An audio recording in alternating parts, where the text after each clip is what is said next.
Salut à tous l'équipe, j'espère que vous allez bien. Aujourd'hui, une nouvelle vidéo. Pour ceux qui sont au courant, on va avoir un combat entre Chandler vs Charles Oliveira en novembre. Normalement, je crois que c'est pour le co-main event de l'UFC de novembre. Donc, on va voir ce combat. Enfin, le retour de Michael Chandler après les attentes autour du combat face à McGregor. Mais ce qui laisse à penser quand même qu'on ne devrait pas avoir de Conor qui combattent. Ça veut dire qu'on va pas avoir de Conor. Je pense globalement c'est compliqué. Ça fait peur en vrai pour Conor ait une fin de carrière comme ça. Mais bon, après c'est compliqué. Comme d'hab, likez, abonnez-vous, commentez, ça fait toujours plaisir. Ça m'aide pour le référencement. Même si vous savez pas quoi dire, mettez deux mots, mettez je commente ou des trucs comme ça. Dans son film, BSD dit qu'il est main event juste parce que l'adversaire Nassour ne voulait pas de 5 rounds car il sait qu'il monte en régime au fur et à mesure du combat, sinon BSD aurait été comme main event. Je pense pas que ce soit la seule raison en vrai, hein. Je pense pas. Je pense que l'UFC en fait ils sont plus intéressés par remettre BSD main event que co-main, même si Nassour est mieux classé, le combat a plus d'enjeux, etc. Mais ça peut s'expliquer, mais j'ai du mal à comprendre. Surtout qu'il y en a qui disent que Nassour a des problèmes de cardio. Moi je suis pas d'accord. C'est juste son style en fait qui fait que ça épuise beaucoup. Mais je vois pas pourquoi Allen, en fait, il refuserait un main event. En fait, tu refuses pas un main event sur une carte parce que ça te met beaucoup plus en avant. Par exemple, si Allen, il gagne le main event au lieu du co-main event, par exemple, aux États-Unis, il y a potentiellement plus de chances que les gens ils regardent le main event que le co-main event. Baki Doumbé 2, t'en penses quoi? Ben, j'en pense. Enfin, j'en ai parlé hier dans mon stream hein, pour Baki Doumbé 2, les gars. Qu'est-ce que j'ai dit vis-à-vis de ça? Ben, j'ai dit que le combat va sûrement se faire fin février. Que moi j'étais pas forcément hype. J'ai demandé si les gens étaient hype, c'était à peu près 60-40 pour la hype. Je pense que ça va se faire fin février à l'U Arena, à la Défense. Voilà. Après, au niveau du combat, je pense bien évidemment la condition c'est que les deux, Baki et Doumbé, doivent gagner leur prochain combat, celui de novembre pour Baki et celui de décembre pour Doumbé. Du coup, Poirier tweet sur Connor pour faire le quatrième combat. Bah, normal, hein, il veut un dernier, je pense, gros chèque avant de quitter le MMA. Poirier, il a raison, il a raison. Ça me dérangerait pas qu'on ait un Poirier Connor, je t'avoue. Même si Connor, j'en attends plus beaucoup. Chandler va se faire broyer par Oliveira. Je pense que Oliveira va prendre le dos de Chandler et ça va se finir en étranglement arrière, en classique. Je vois pas Chandler gagner contre Oliveira, honnêtement. C'est possible toujours, mais bon. Salut Lidul, ça va ou quoi? N'hésitez pas à poser vos questions aussi, hein. Comme je l'ai dit, sur la MMA, préparation physique, nutrition. C'est le moment, c'est le but des lives aussi, c'est qu'on puisse échanger, que je puisse répondre à vos questions. Qu'est-ce que je voulais dire d'autre aussi? Ça va, moi, ça va, tranquille. Imhotep, si on est là, c'est que ça va. Les jours où vous ne me voyez pas pendant une ou deux semaines, c'est que soit je suis pas bien, soit que je suis en vacances, les gars. Attendez, je bois un peu. Et pour ceux qui sont sur TikTok, n'hésitez pas à venir sur Twitch. Nabil Takali, toujours. Qu'est-ce que je voulais dire? On m'avait posé une question, il faudrait que je la retrouve en DM, c'était intéressant. Ah oui, à l'UFC Noche, à ce qui paraît, ils n'ont pas vendu tous les tickets pour l'UFC Noche. Alors je ne sais pas si vous avez eu des retours là-dessus. La carte, j'ai l'impression, elle passe un peu sous les radars, hein. Franchement, il n'y a personne qui en parle. J'ai l'impression c'est une carte, c'est même pas un pay-per-view. Il a encore combien de combats à faire à l'UFC Chandler? Il va combattre jusqu'à quel âge? Ben, il a 40 ans et plus. Mais je sais pas. C'est une bonne question en vrai pour Chandler. C'est quoi tes pronos, Sean Zvashvili? Alors, j'en ai parlé hier.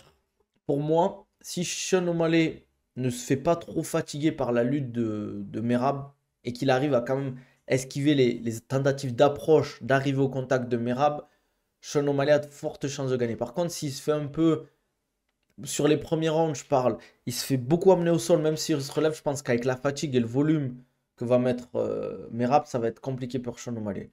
Tout va jouer dans ça. Gestion de distance, déplacement. S'il arrive à bien gérer ça, Sean O'Malley, où il est fort, à bien contrer, à bien toucher Merab, je pense que c'est comme ça qu'il peut win, quoi. Tu connais la phrase qui dit qu'un Jiu-Jitsu il perd une ceinture à chaque gros coup en ground and pound? J'ai l'impression qu'Olivera, il a pas ça du tout. Ouais, je la connais cette phrase. Elle est vraie, et elle est fausse. C'est vrai que si tu mets un gros coup face à un mec du sol, ben, ça change tout parce qu'il va falloir t'adapter. En fait, c'est surtout quand tu es sur le dos, cette phrase. Quand tu es sur le dos, en MMA, c'est pas une bonne position au sol. Parce que ben, le mec, il peut te mettre des coups, toi, tu es dos au sol. En garde fermée, en demi-garde ou en montée, ben, quand tu es dos au sol, c'est très très compliqué, quoi. Même en garde fermée, qui est une position avantageuse en JJB, ben, en MMA, pas du tout. Parce que tu as les coups, tu as les coudes, tu peux te faire frapper au corps, etc. J'ai l'impression Oliveira, il a pas du tout. Ça dépend sur qui tu tombes, bien évidemment. Le prix des billets devait être élevé, je crois, c'était super cher. Il y avait des places à 20 000 $, hein. Les places premium étaient à 20 000 $. Mais mis à part le main event, elle est pas ouf la carte. Il y a comme Diego Lopez, Brian Ortega qui est cool. Grasso Shevchenko, même si c'est un combat féminin, c'est quand même du très très haut niveau, hein. C'est du. C'est du. Y a pas mieux, quoi. Les comme Salem, Isma, ça vaut quoi? Simira Bachan O'Malley, on est sur la lignée de champion la plus chiante de l'histoire. Ouais, je comprends. Après, les gars, faut pas en vouloir aux gens de lutter quand même, hein. Vous allez pas leur en vouloir. On parle de MMA là. Après, faut faire gaffe. Là, les 2 dernières années, on a eu beaucoup d'upsets. Ça m'étonnerait pas que Merab gagne. Même si je vois Sean O'Malley légèrement favori, mais ça m'étonnerait pas qu'il puisse gagner en vrai. Ça peut arriver. Et le problème, c'est que on fait beaucoup de projections au niveau des anciens combats qu'on a vus, au niveau des styles, mais c'est un nouveau combat. Et en fait, pour moi, tu peux vraiment donner comme un pronostic, à peu près un pronostic, on va dire carré, à partir des premiers échanges, pardon. Tu penses qu'avec ce prix, n'allez pas tout vendre, il n'y a pas que des milliardaires aux USA. Ben, c'est surtout que la carte, elle est pas ouf, quoi. C'est pas parce que tu fais un truc à la sphère que les gens ils vont se dire waouh, faut aller à la sphère, c'est trop bien. Ils sont pas chiants ces combats. Merab, je trouve ça va, il met beaucoup de rythme, très intentionniste. Ouais, il est très offensif, moi je trouve Merab, hein, c'est cool. Merab Peterian, bah, il a été ultra offensif, hein. Ultra offensif, hein. Moi je kiffe ce genre de combattants qui vont vers l'avant, qui chercher voilà quoi, pas juste reculer forcément tout le temps ou à contrer, tu vois. Il a lutté, à mon avis, Merab. Corbella, c'est vraiment un fake, même si Bella a bien boxé contre Edwards. Ah, les gars, vous êtes durs en vrai. Vous voulez des. Tout le monde ne lutte pas comme ça, et ça dépend de ton style, ça dépend aussi de tes insertions, etc. Programme de préparation physique, c'est sur combien de temps pour avoir de bons résultats? Hmm, pour avoir de vrais résultats, en vrai, tu peux en avoir dès 4 semaines à peu près. Mais si tu veux vraiment des résultats probants, vraiment, tu as l'impression d'être une nouvelle personne, je pense qu'il faut au moins 4 5 mois. Je parle pour des gens débutants, entre guillemets. Mais je te parle quand vraiment probant, c'est t'es beaucoup plus fort, beaucoup plus endurant. T'es une nouvelle personne. Mais Rab, il n'y avait pas une vidéo, il se prend un suplex à l'entraînement. Je crois que c'était pas face à un lutteur au TK, je crois. T'as vu, Merab, il dit qu'il veut pas aller dans la catégorie de Topuria parce que le petit espagnol le tabasse trop en sparring. Mais vous savez que Topuria, quand il va au Kill Cliff, là, à Miami, il a mis KO des welterweight, hein, les gars. Quel est le prix le plus élevé pour ton combat de rêve que tu serais prêt à payer pour assister à un UFC?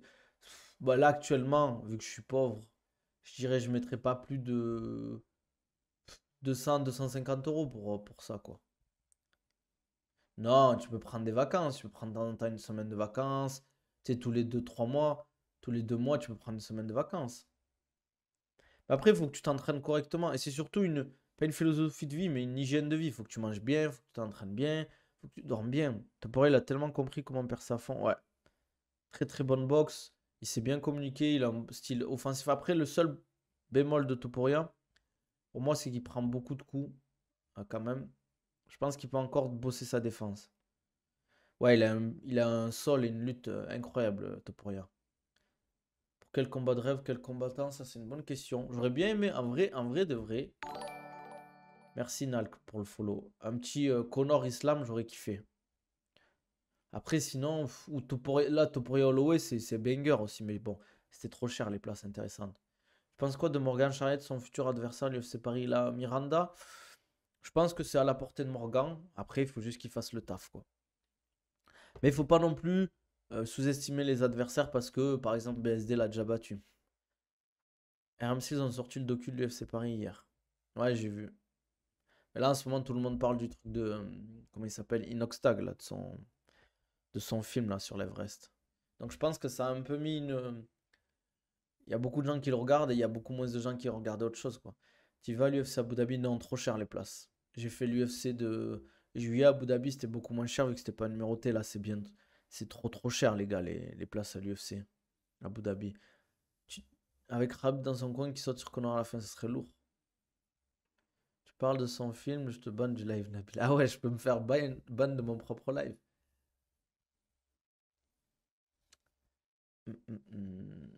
J'ai pas regardé en vrai de vrai. Si ça parle d'Inox, je quitte le stream. Là, c'est trop. J'ai rien dit, les gars. Oh, tranquille. Oh, vous êtes énervés aujourd'hui. Qu'est-ce qui se passe? Qu'est-ce qui se passe? Prof, vous aimez pas Inox Tag, les gars. Qu'est-ce qu'il y a? Il a fait un truc qui allait pas ou quoi? Ah, l'eau de la gourde elle est tellement meilleure que l'eau du robinet ou l'eau de l'eau minérale. Vous pouvez pas savoir, les gars. Tant que vous n'avez pas goûté à ce nectar. Putain, j'ai une sale tête aujourd'hui, les gars, hein. Ça se voit que ça charbonne de fou, hein. Bah. Ton pari, Oliveira soumet Chandler round 1 ou 2. Allez, je vais vous mettre un petit sondage. Moi, je mets round 2. On va mettre un petit sondage. Je pense qu'Oliveira va rouler sur le combat. En vrai, le combat, il me hype pas tant que ça. Parce que on l'a déjà vu. T'as plus l'impression que c'est un combat pour boucher la carte. Et c'est encore une fois de ce que je disais vis-à-vis de l'UFC. J'ai l'impression que l'UFC en ce moment, c'est pas trop ça, quoi. C'est pas trop ça du tout, l'UFC, hein. Franchement, là, ils nous mettent des. Khalil Rountree contre Pereira. Tu sais pas ce qu'il fout là, Rountree, là.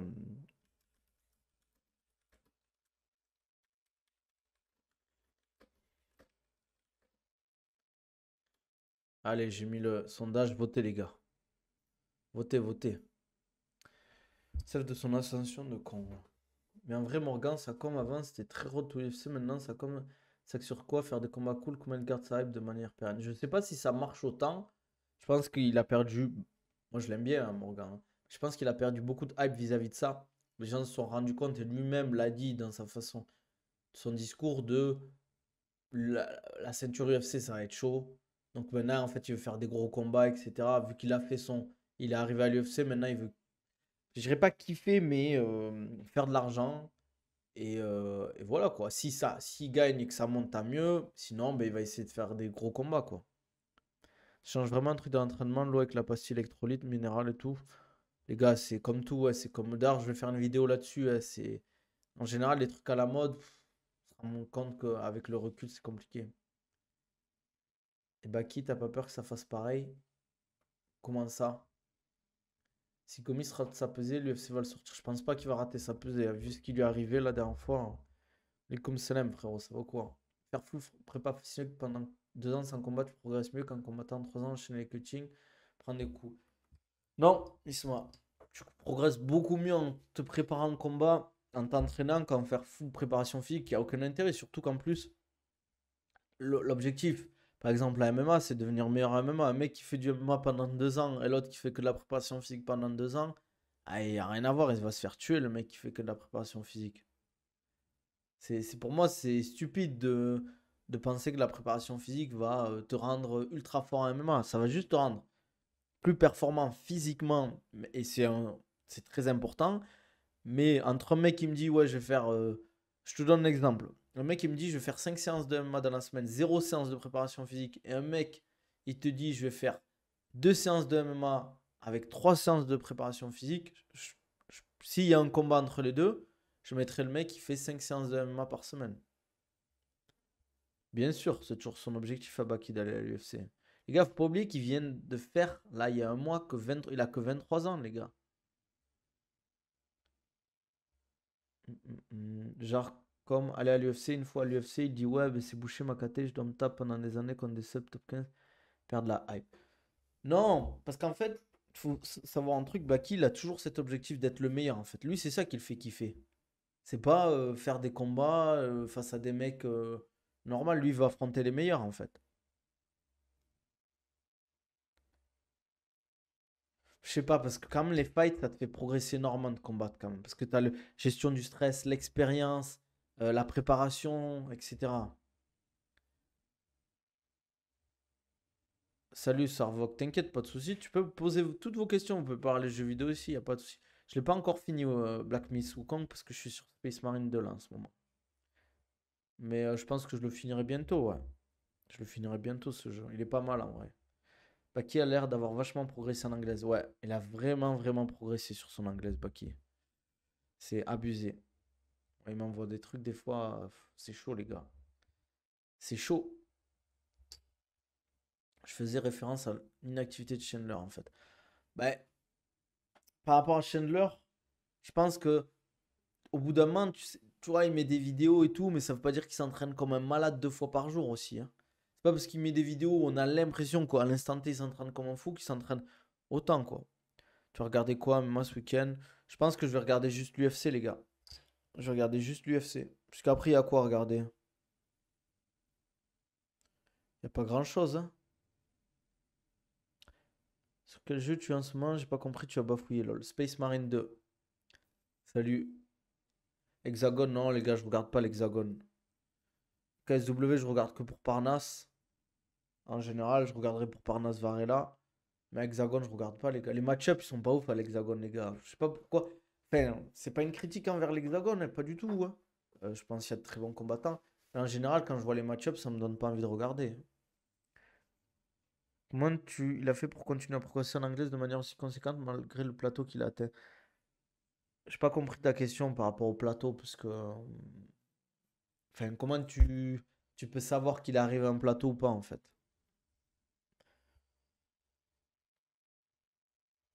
Ouais, mais les hommes mentent, mais pas le corps, il est taillé de fou à l'année de Chandler. Après, parce qu'il doit. Non, mais bien sûr qu'il doit s'entraîner. En fait, c'est une question aussi d'ensemble. Vu qu'il s'entraîne et qu'il mange bien, je pense, à l'année, peut-être qu'il y a des produits, ça me choquerait pas du tout pour Chandler. Mais ça a toujours été un mec qui s'entraîne, mais tu regardes, bah, qui à l'année, il est toujours on shape. Tu sais, il a toujours les abdos apparents, il est toujours gainé et tout. Et bien évidemment, qu'elle arrive proche d'un combat, il a encore plus, quoi. Il y a Light Zeroni au KSW ce soir, deuxième meilleur 85 français. Ouais, à voir, pourquoi pas, je regarderai peut-être. C'est pour la ceinture ou pas?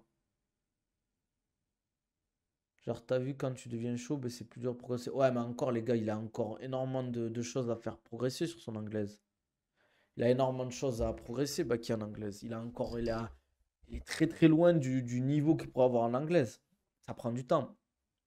Si Oumar Sy gagne avec la manière, il peut monter vite dans le classement, car dans sa catégorie, il n'y a pas trop de grands champions. Ah oui, je pense que s'il gagne, il peut intégrer le top 15 rapidement. Là, potentiellement, s'il gagne, bah, je dirais pas qu'il l'intègre directement, mais il sera très proche pour moi.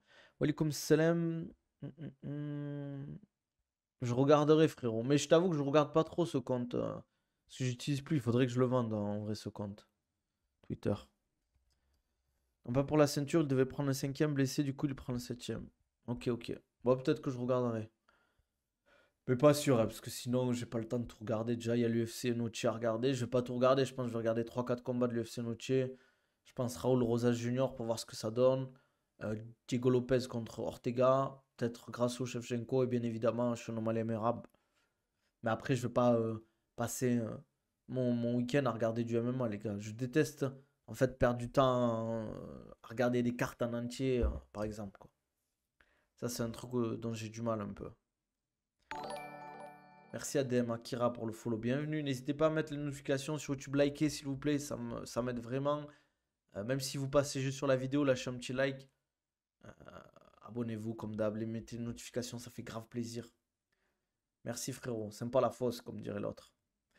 Et si vous avez des questions, les gars, là on arrive vers la fin du stream. Si vous avez des questions, comme j'ai dit, préparation physique, MMA, tout ça, nutrition, récupération, n'hésitez pas. Ce sera à l'UFC Paris? Non, je ne serai pas à l'UFC Paris. Je vais à Paris en novembre, normalement. Pour le combat de Baki, j'arrive le 6, je crois, et je rentre le 18 en France. Tu penses qu'il faut combien de combats pour que Baki combatte pour la ceinture du PFL s'il la veut? C'est une bonne question. C'est une bonne question parce qu'en fait, là, attends, 77. Ouais, il y a le format tournoi en fait. Et lui, là, pour le moment, il fait que des super fights. Donc, je sais pas s'ils peuvent le faire intégrer le truc par rapport à ça ou si ça va changer, etc. Je n'ai aucune idée. C'est vrai que ne pas muscler les muscles antagonistes limite la puissance des protagonistes. On ne dit pas protagoniste, c'est un muscle agoniste, antagoniste. Par exemple, les pecs, on va dire que les muscles antagonistes, ça veut dire, on va dire, ça va être les trapèzes, par exemple. Tout ce qui est trapèze médian et supérieur et inférieur. En 5, c'est possible. Je sais même pas. Franchement, je sais même pas comment ils vont gérer ça. Mais ouais, c'est muscle agoniste, antagoniste. C'est pas pour moquer de toi, frérot, t'inquiète. Comment ne pas être mort si tu fais préparation physique et grappling? Genre, j'ai jamais l'impression de récupérer assez pour enchaîner 2 jours de suite. Ben, faut voir en fait. Après, c'est une question d'habitude. Moi, par exemple, des fois, je fais préparation physique et 2 cours de grappling. Souvent, Guy et no-gi ou no-gi et Guy. Et je suis un peu fatigué à la fin des cours, mais ça va en vrai. Après, ça dépend. C'est sûr, si tu fais un taf fatigué à côté ou tu as une vie fatigante, c'est là que ça peut être compliqué, quoi. Mais c'est soit peut-être la préparation physique est trop fatigante. Si la préparation physique est trop fatigante, il faut peut-être se poser des questions. Il faut que ça te fatigue, bien évidemment, pour créer des adaptations. Sans fatigue, il n'y aura pas d'adaptation. Sans difficulté, il n'y aura pas d'adaptation. Mais, mais il faut aussi bien gérer ton planning. Comment tu t'entraînes, comment tu manges. Bah, qui va faire le tournoi à 1 million? Aucune idée. Je pense pas. Je sais pas, après, on verra, je dis ça, mais je sais pas. Si BSD gagne, selon toi, elle devrait call out qui? Un top 10 ou un top 5? Ben, je crois qu'il voulait. Ça devait se faire face à Fiziev. Alors, je sais pas, je crois que c'est son équipe après Moïcano. Mais, euh, mais il pourrait prendre un mec comme, je sais pas, Gamrot, par exemple. Il pourrait prendre Gamrot en vrai, hein. Bon, les gars, on va s'arrêter là. N'hésitez pas à vous abonner, liker, commenter, ça fait toujours plaisir. Si vous voulez un programme ou un suivi personnalisé, vous m'envoyez un DM, on en discute. Si vous voulez améliorer vos qualités physiques, développer votre masse musculaire, perdre du poids, remise en forme. Si vous voulez des programmes un peu plus classiques, il y a tout dans ma description YouTube. Bien évidemment, demain on stream, on fera le retour, je pense fin de matinée ou à midi, on fera le retour de l'UFC Noche. Voilà, si vous voulez des programmes plus classiques, vous avez ça dans ma description YouTube. Dans mes liens en bio, gourde OCO, vous avez 10% de réduction avec sur votre gourde filtrante, avec le code OCONABIL10 sur i1. Vous avez 15% sur le code i1 Sport. Prenez soin de vous les gars, on se dit à demain. Allez,